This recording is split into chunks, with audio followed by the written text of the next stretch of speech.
안녕하십니까? 오늘 우리는 많은 분들이 기대하고 계신 기초연금 40만원 인상에 대해 이야기 나눠보려 합니다. 기초연금 월 40만원 시대 온다. 이런 뉴스 헤드라인을 보면 마음이 설레는 것이 사실입니다. 하지만 과연 모든 어르신이 이 40만원을 온전히 다 받을 수 있을까요? 안타깝게도 현실은 조금 다를 수 있습니다. 여러 가지 이유로 실제 수령액은 예상보다 훨씬 적을 수 있고, 심지어 기초연금 때문에 다른 복지 혜택이 줄어드는 안타까운 상황도 발생하고 있습니다. 오늘은 기초연금 40만원 인상 약속의 이면에 숨겨진 함정은 무엇인지, 그리고 우리는 어떻게 현명하게 대처해야 할지 꼼꼼히 살펴보겠습니다. 먼저 가상의 사례를 통해 현실을 한번 들여다보겠습니다. 이른의 김숙자 어르신은 남편과 함께 단란한 노후를 보내고 계십니다. 기초연금이 40만원으로 오른다는 소식에 두 분 모두 큰 기대를 안고 신청하셨죠. 하지만 실제 통장에 찍힌 금액은 기대에 한참 못 미쳤습니다. 아니, 40만원씩 준다더니 왜 이것밖에 안 들어왔지? 실망감이 클 수밖에 없었습니다. 이유는 바로 부부 감액 제도 때문이었습니다.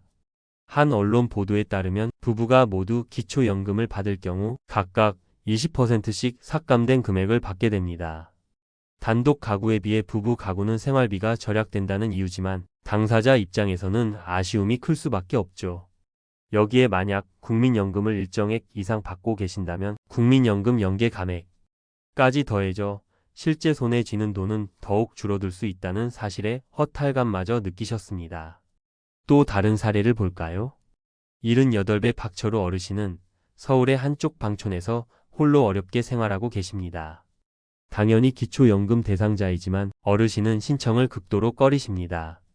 최근 한 방송에서는 박 어르신처럼 생계급여를 받고 계신 극빈층 노인들의 안타까운 사연이 소개된 바 있는데요. 이분들은 기초연금을 신청하면 그만큼 생계급여가 깎여서 오히려 총 수령액이 이전보다 줄어드는 경우가 발생하기 때문입니다. 줬다 뺏는 것도 아니고 이게 무슨 경우냐. 어르신들의 이러한 하소연은 제도의 사각지대를 여실히 보여줍니다. 그렇다면 왜 이렇게 기대와 현실 사이에 큰 차이가 발생하는 걸까요? 기초연금 제도 안에 숨겨진 몇 가지 구조적인 함정들을 살펴봐야 합니다.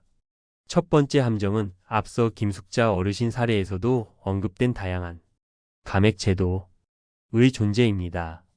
기초연금 수급으로 인해 비수급자보다 소득이 높아지는 것을 막기 위한 소득 역전 방지 감액 제도도 있고, 부부가 함께 받는다는 이유로 깎는 부부 감액은 심지어 위장이혼을 부추긴다 는 안타까운 이야기까지 들립니다.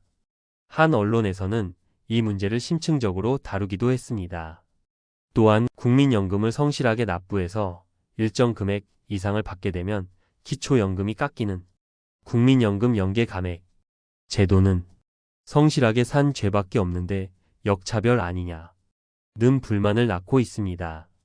두 번째 함정은 소득 인정액의 복잡성과 선정 기준에 대한 논란입니다. 기초연금은 소득 하위 70%에게 지급되는데 이 기준이 되는 소득 인정액이라는 것이 여간 복잡한 게 아닙니다. 단순 현금 소득뿐 아니라 부동산, 금융재산, 심지어 자동차까지 반영되죠. 그런데 한편으로는 근로소득의 경우 월 108만원까지 공제가 되다 보니 소득인 정액이 0원이라고 해도 실제로는 소득이 있는 경우가 있습니다. 한 일간지의 칼럼에서는 이러한 부분을 지적하며 현재의 소득인 정액 기준이 매년 가파르게 상승하면서 과거보다 생활 형편이 나은 노인들까지 수급 대상에 포함되어 공정성 논란과 함께 재정 부담을 키운다는 우려를 제기했습니다. 세 번째 함정은 박철우 어르신 사례에서 본 것처럼 기초생활보장제도와의 충돌 문제입니다. 기초연금을 받으면 생계급여가 삭감되어 오히려 손해를 보는 이 연계 감액은 가장 도움이 절실한 극빈층 노인들을 기초연금 혜택의 사각지대로 내몰고 있습니다. 이처럼 복잡한 제도 속에서 많은 어르신들이 기초연금에 목을 매는 이유는 무엇일까요? 통계를 보면 그 이유를 짐작할 수 있습니다. 한 언론 인터뷰에 따르면 2022년 통계청 자료 기준 적정 노후 생활비는 부부 기준 월 322만원, 최소 생활비는 227만 원이라고 합니다. 하지만 국민연금에 20년 이상 가입한 분들의 평균 연금액은 103만 원 수준에 불과합니다. 설상가상으로 우리나라 66세 이상 노인 소득 빈곤율은 38.1%로 OECD 평균의 거의 3배에 달합니다. 이러니 기초연금 몇십만 원이 그야말로 절실할 수밖에 없는 것이죠. 그럼에도 불구하고 기초연금은 우리 사회에서 중요한 역할을 수행하고 있습니다.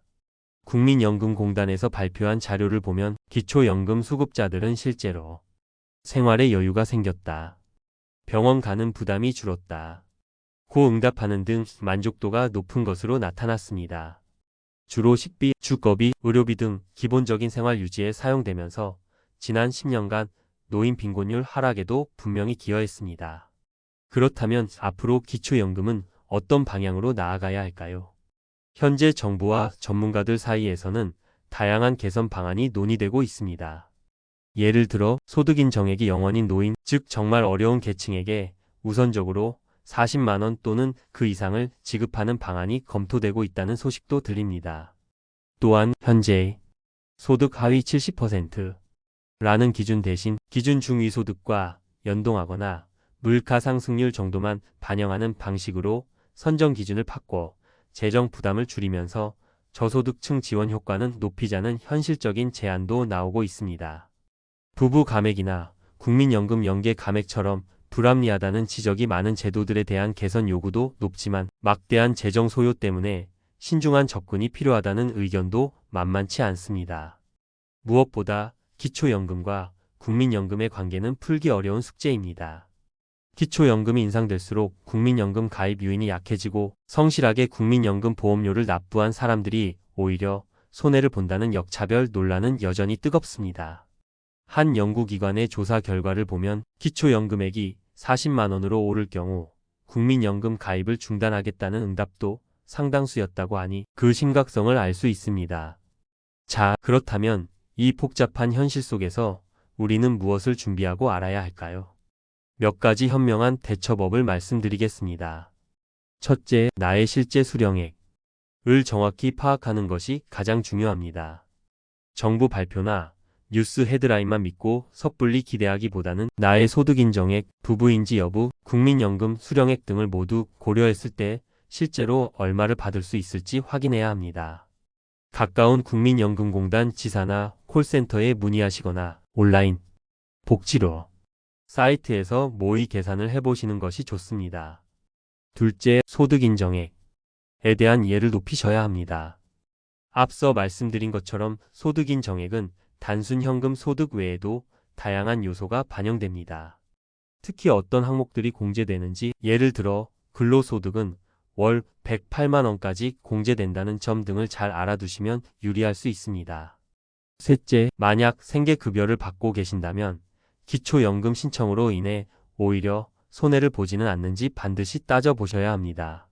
기초연금을 신청하기 전에 반드시 주민센터의 사회복지 담당자와 충분히 상담하신 후 결정하시는 것이 현명합니다. 넷째, 기초연금은 어디까지나 기초적인 생활지원이라는 점을 잊지 마셔야 합니다. 최근 한 조사에 따르면 중장년층이 생각하는 최소 노후 생활비는 개인 기준 월 124만 원이 넘는다고 합니다. 현재 기초연금 최고액이 단독 가구 기준 약 33만 원 정도이니 이것만으로는 턱없이 부족하다는 것을 알 수 있습니다. 따라서 국민연금, 퇴직연금, 개인연금, 주택연금 등 다양한 노후 준비 수단을 함께 고려하고 적극적으로 활용하셔야 합니다. 다섯째, 기초연금 제도는 앞으로도 계속해서 논의되고 변화할 가능성이 높습니다. 정부 정책이나 연금 개혁 논의에 꾸준히 관심을 갖고 필요하다면 우리의 목소리를 내는 것도 중요합니다. OECD 같은 국제기구에서도 우리나라의 기초연금 수급자 범위를 좀 더 좁히고 대신 지급액을 늘리는 방향을 권고하고 있다는 점도 참고할 필요가 있겠습니다. 결국 기초연금 40만 원 인상은 분명 반가운 소식이지만 그 이면에 숨겨진 여러 조건들을 이해하고 현실적인 기대를 가져야 합니다. 단순히 용돈 수준으로 치부하기에는 이 돈이 절박한 분들이 너무나 많고 그렇다고 해서 이것만으로 모든 노후 문제가 해결될 것이라고 믿어서도 안 됩니다. 가장 중요한 것은 정확한 정보를 바탕으로 나의 상황을 냉정하게 점검하고 다양한 노후 준비를 지금부터라도 차근차근 병행하며 더 나은 제도를 만들기 위한 사회적 논의에도 관심을 기울이는 것입니다. 기대감을 조금 낮추고 현실을 직시하며 철저히 준비하는 자세가 그 어느 때보다 필요합니다. 오늘 이야기가 여러분의 현명한 노후 준비의 작은 등불이 되었기를 바랍니다. 내용이 도움이 되셨다면 구독과 좋아요, 알림 설정 부탁드립니다. 그리고 비슷한 고민을 하고 계시거나 궁금한 점이 있으시다면 댓글로 여러분의 생각을 나눠주시면 감사하겠습니다. 다음에는 더욱 유익한 정보로 찾아뵙겠습니다. 고맙습니다.